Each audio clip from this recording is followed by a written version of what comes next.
Hi everybody, today I want to show you how to connect your hook to your cupboard so that you could hang cups using a drill. As you can see, I've already hanged a few cups on my cupboard using a hook, and I'm gonna do the same thing in here now.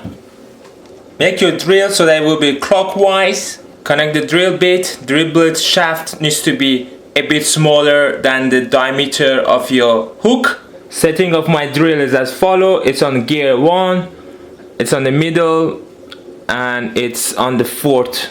Locate the position where you want to put the hook and run the drill. Change the direction of your drill and take it out. The hole is created in here. Have your hook in your hand and just rotate it.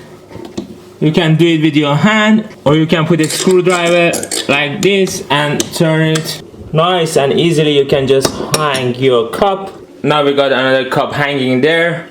It's very good to save the space. Thanks for watching. If this video was useful, please don't forget to share, subscribe, and if you have any questions, please put in the comments below.